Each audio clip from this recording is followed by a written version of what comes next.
Good morning children, welcome to my YouTube channel. बच्चों, आज हम सॉल्व करेंगे 1.2 एक्सरसाइज का question. Prove that under root 2 is irrational. हमें रूट 2 को इरेशनल प्रूव करना है।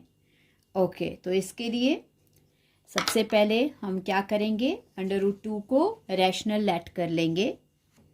ओके, सो हम लिख सकते हैं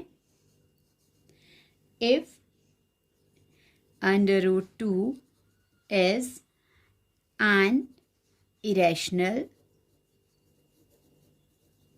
कि अगर अंडर रूट 2 जो है वो इरेशनल है, इरेशनल नंबर है, सो अब हम क्या कर लेंगे, देन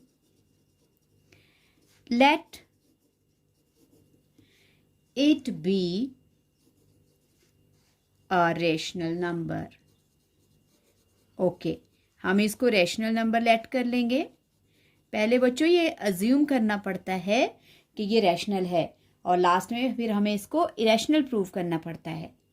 ओके, सो अगर अंडर रूट 2 जो है वो रैशनल नंबर है, देन अंडर रूट 2 जो है वो हम किसके इक्वल ले लेंगे, दो इंटीजर्स ले लेंगे जिनमें जो है 1 कॉमन होता है, 1 के अलावा कुछ भी कॉमन नहीं होता है। सो हम ले सकते हैं then under root 2 equals to p upon q. Okay, और अंडर वहाँ देखो ये जो पी अपॉन क्यू है इसको हम लिख सकते हैं वेयर क्या है, जो डिनोमिनेटर है वो नॉट इक्वल्स टू 0 है, क्योंकि किसी भी फ्रैक्शन का जो डिनोमिनेटर होता है, रैशनल नंबर का डिनोमिनेटर होता है, वो 0 नहीं होता है। तो हम लिखेंगे q is not a 0, is not equals to 0 and, और क्या है, ये जो p और q है इनमें 1 के अलावा कोई भी कॉमन फैक्टर नहीं है, मतलब they are coprime number. So हम लिख सकते हैं where p and q are coprime.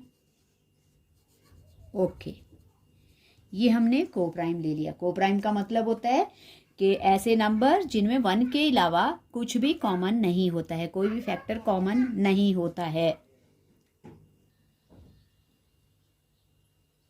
Okay, P and Q क्या है, को प्राइम है। अगर ये को प्राइम है, सो अब under root 2 equals p upon q है, इसको अब हम करेंगे squaring. So squaring on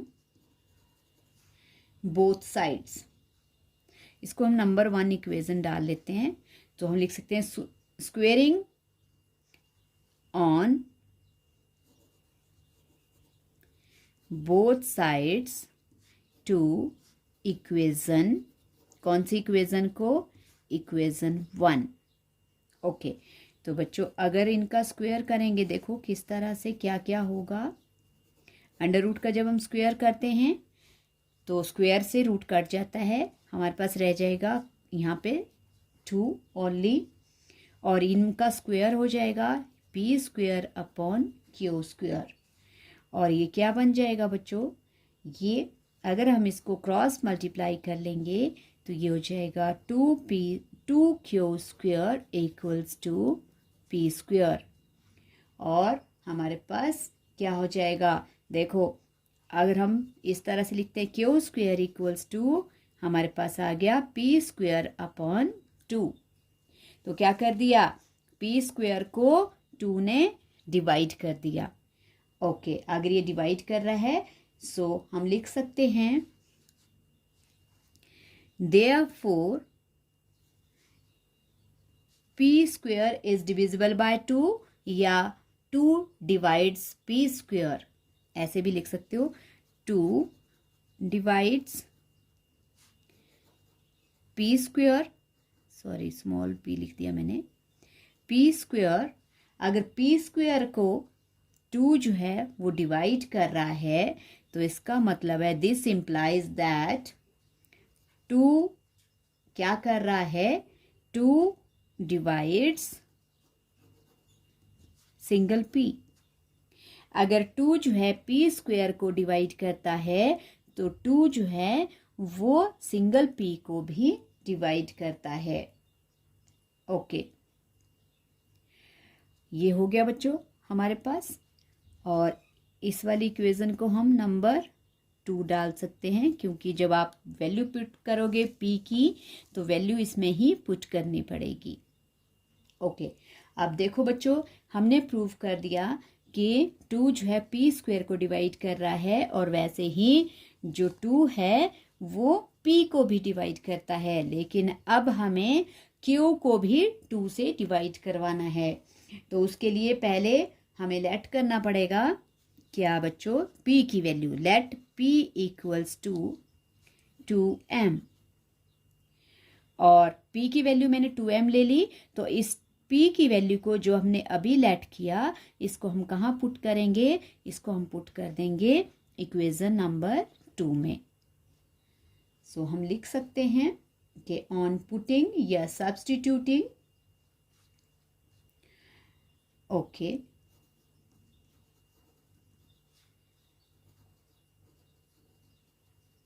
substituting p in equation 2।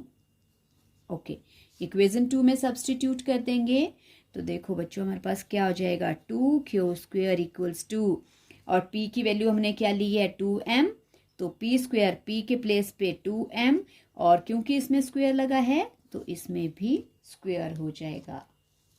Okay, और फिर हमारे पास वैल्यू देखो क्या बन जाएगी, हमारे पास हो जाएगा 2q स्क्वायर इक्वल्स टू 2 का स्क्वायर 4m स्क्वायर, और q square equals to 4m square upon 2, 2 टू ज़ा, हमारे पास आ गया q square equals to 2m square, और देन ये हो जाएगा q square upon 2 equals to m square. और यहाँ पे देखो क्या आ गया बच्चों, अब q स्क्वायर को 2 भी डिवाइड कर रहा है, तो हम लिख सकते हैं therefore 2 divides q square, so this implies that 2 divides also किसको डिवाइड कर रहा है, सिंगल q को। तो देख लो बच्चों, p को भी 2 डिवाइड कर रहा है, q को भी 2 डिवाइड कर रहा है, तो इसका मतलब हो गया कि जो हमने लेट किया था कि p और q जो है वो को प्राइम है, जिनमें 1 के अलावा कुछ भी कॉमन नहीं है, वो हमारा जो पोजीशन है जो हमने एज्यूम किया था, एजम्पशन जो हमारी है वो यहाँ पे रॉन्ग प्रूफ होती है। सो हम यहाँ लिख सकते हैं therefore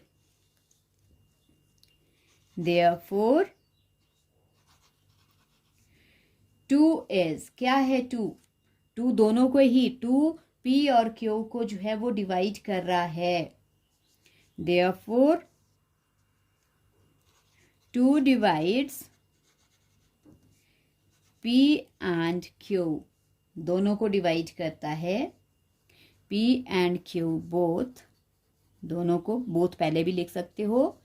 so p and q have 2 as factor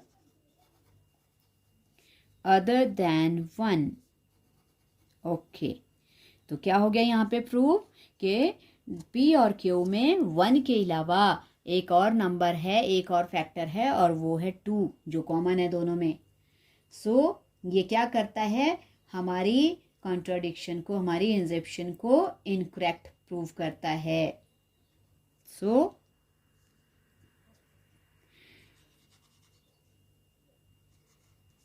this contradicts, अब हम लिख सकते हैं दिस कॉन्ट्राडिक्ट्स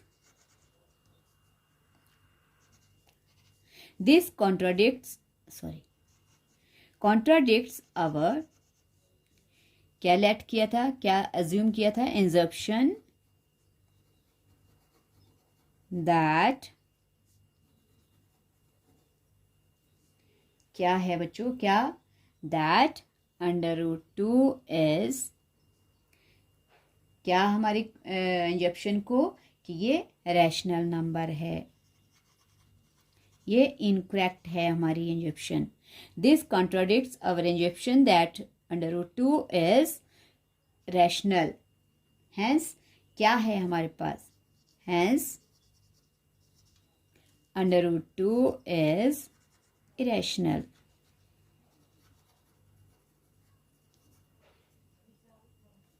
ये हो गया बच्चों हमारा √2 का क्वेश्चन। आई होप आपको ये समझ आ गया है, और अगर समझ आ गया है तो इसके स्टेप्स को अच्छी तरह से प्रैक्टिस कर लेना कि किसके बाद कौन सा स्टेप आता है। अगर एक बार आपको अच्छी तरह से ये समझ आ जाता है तो आप इसको इजीली कर सकते हो। और ये जो बीच में लिखना होता है, रिप्रेजेंट करना होता है, इसको आप खुद अपनी लैंग्वेज में सिंपल वे में लिख सकते हो, टीचर को समझ आ जाना चाहिए। सो आई होप आपको ये समझ आ गया। सो प्लीज़ वीडियो को लाइक करना, शेयर करना और चैनल को सब्सक्राइब जरूर करना। Thank you so much.